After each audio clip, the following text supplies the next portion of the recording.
Are you still trying to get rich on daily fantasy? Hope is not strategy. Desire is not a plan, and probability does not care about your feelings. Are you still trying to get rich on daily fantasy? And I'm not just talking about sports apps. I'm talking about the mental habit of daily fantasy. The quiet belief that one big break will rescue you, that one viral moment will save you, that one lucky hit will elevate you, that one day, somehow, without statistical alignment, you'll win. There's a psychology of fantasy. Humans are wired to love low probability, high reward outcomes. It's called variable reward reinforcement. It's why slot machines work. It's why lottery tickets sell. It's why people chase 25-leg parlays. The brain doesn't respond strongest to certainty. It responds strongest to possibility. And possibility is very addictive. Trust me, I used to play FanDuel for years. I never did DraftKings like that, but FanDuel was my go-to. Everybody knows that. I used to.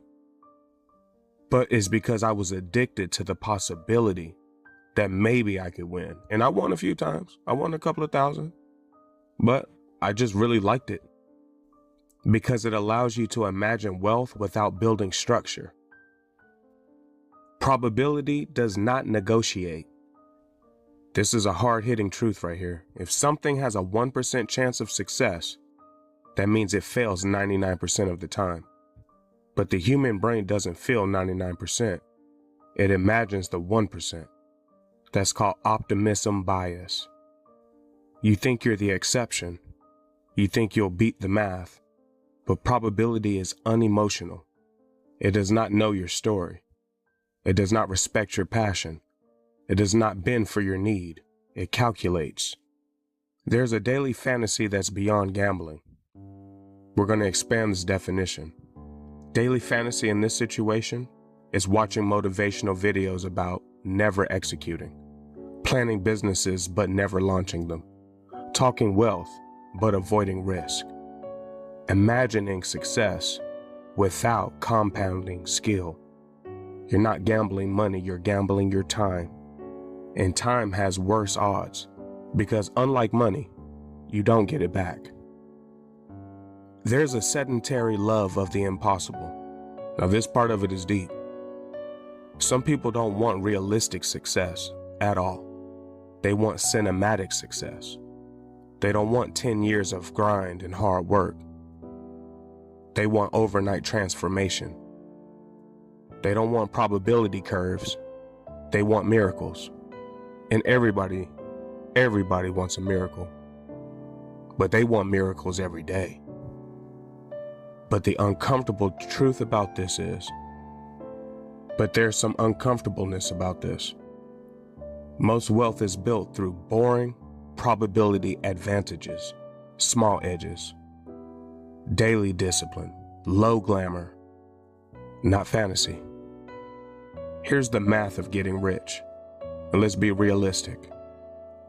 If you invest consistently, if you build skill daily, if you increase income methodically, if you reduce liabilities strategically, your probability of wealth will increase.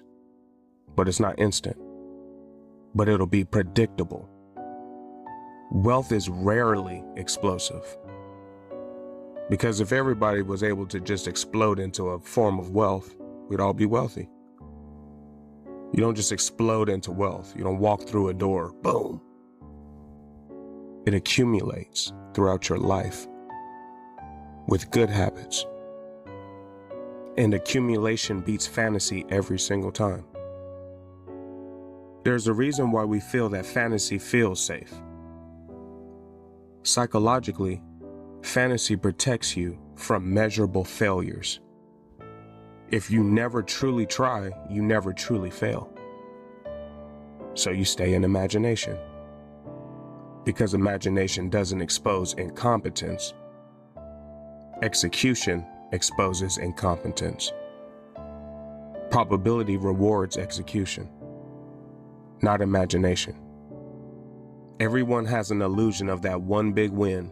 That's why people always play the numbers. People play the lottery. So let's say that you do hit the big one. Statistics show that sudden wealth without discipline often evaporates. Poof. Because money only amplifies structure. It doesn't create it.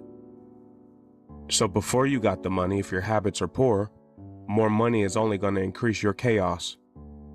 If your habits are disciplined, there's a good probability that you will have an advantage. You have to rewire your brain. So how will you overcome this daily fantasy thinking? Study probability. Embrace compounding. Build systems instead of hopes. Faith without works is dead, and you know that. Replace what if with what daily. Instead of asking what if this blows up, just say it like this: what does this produce over 5 years? What if what I do gets me a promotion? Or what if working hard over the next 5 years gets me way further than just that promotion? Your long-term probability is very powerful at that time. And short-term fantasy is loud. You have to compound over time. So I'm going to ask you again, just like I ask myself. Are you still trying to get rich on daily fantasy?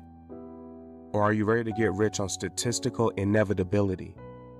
The disciplined person doesn't rely on miracles unless they're asking for them. They rely on math. They rely on repetition. They rely on structure.